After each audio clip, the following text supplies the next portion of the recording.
வணக்கம் மக்களே, welcome to the ஃபென்சர் show. இன்னைக்கு ஷோல நம்ம பார்க்க போறது GBU குட் பேட் அக்லி படத்தோட ரிவ்யூ.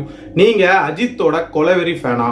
அஜித்தை ஸ்டைலிஷா ஸ்கிரீன்ல காட்டினாலே போதும், மற்ற எதுவும் எனக்கு தேவையில்லை அப்படின்னு நினைக்கக்கூடிய ஒரு ஆளா? உங்களுக்கான படம் தான் இந்த GBU. முழுக்க முழுக்க உங்களை சாட்டிஸ்ஃபை பண்றதுக்காகவே எடுக்கப்பட்ட ஒரு படம்.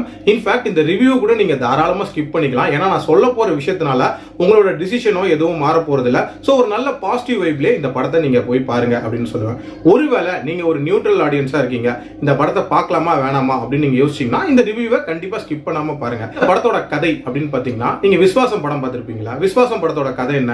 ஒரு அடிதடி பண்ணக்கூடிய ஒரு தூக்குதுறை தன்னோட அடிதடினால தன்னோட ஃபேமிலியை பிரிஞ்சு பல வருஷங்கள் இருக்காரு. தன்னோட பொண்ணுக்கு ஒரு ஆபத்துன்னு உடனே திருப்பி போறாரு. உண்மையிலேயே அந்த ஆபத்து யாருனால, அந்த குடும்பத்தை எப்படி காப்பாத்துறாரு, இதுதானே.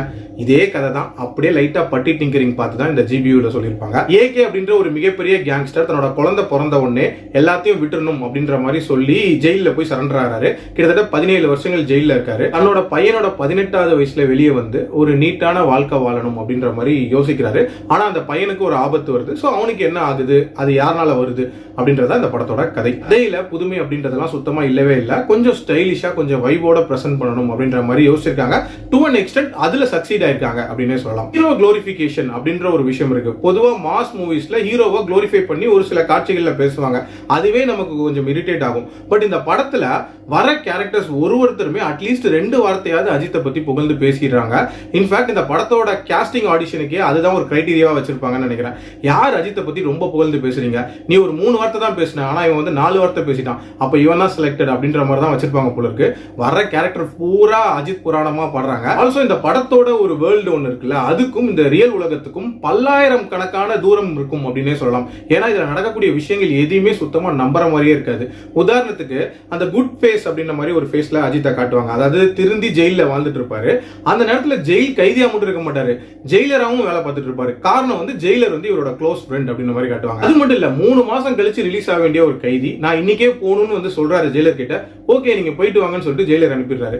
இதெல்லாம் எப்படி சாத்தியம் அப்படின்ற கேள்வி கண்டிப்பா எழதான் செய்யுது. இந்த படத்தோட மியூசிக் அண்ட் சினிமாட்டோகிராஃபி இது ரெண்டுமே இந்த படத்துக்கு ஒரு மிகப்பெரிய பிளஸ் அப்படின்னே சொல்லலாம். அதுவும் மியூசிக் வந்து எப்படி இருந்துச்சுன்னா, இந்த பப்புக்கு எல்லாம் போனீங்கன்னு வச்சுக்கோங்களேன், டுவர்ட்ஸ் தென் முடிக்கும் போது ஒரு மாதிரி ஹைல முடிக்கணுங்கிறதுக்காக வந்து பயங்கரமான ஒரு மேஷப் மாதிரி ஒன்று போடுவாங்க.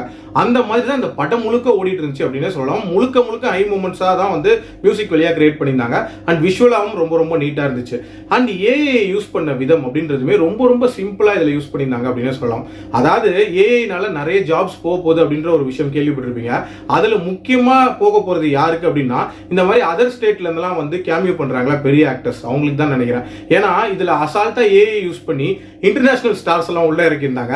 இன்ஃபேக்ட் அந்த பிளாஷ்பேக் போர்ஷன் வந்து நல்லாவே தியேட்டர்ல ஒர்க் அவுட் ஆயிருந்துச்சு. நிறைய தியேட்ரிக்கல் மூமெண்ட்ஸ் இருக்கக்கூடிய ஒரு படம். பட் கதையா பாத்தீங்க அப்படின்னா அந்த அளவுக்கு பெருசா இல்ல, ரொம்ப பிரெடிக்டபிளா இருந்துச்சு. இந்த படம் யாருக்கு குட்டா இருக்கும் அப்படின்னா, கண்டிப்பா அஜித் ஃபேன்ஸுக்கு மிகப்பெரிய ஒரு குட்டா இருக்கும் அப்படின்னு சொல்லலாம். யாருக்கு பேடா இருக்கும் அப்படின்னு பாத்தீங்கன்னா, ஒரு மாதிரி நியூட்ரல் ஆடியன்ஸ்க்கு இது பேடாவும் இருக்கலாம், சில பேருக்கு ஒர்க் அவுட்டும் ஆகலாம். உங்களுக்கு அஜித்தை சுத்தமா பிடிக்காது, நீங்க ஒரு அஜித் தியேட்டரா இருந்தீங்கன்னா உங்களுக்கு கண்டிப்பா இந்த படம் அக்லியா தான் இருக்கும் அப்படின்னு சொல்லுவேன். என்னோட ரேட்டிங் இந்த படத்துக்கு 3 out of 5. அடல் கண்டென்ட்லாம் பெருசா இல்ல, பாக்கணும்னா பாருங்க. மீண்டும் அடுத்த விமர்சனத்தில் சந்திக்கிறேன். நன்றி.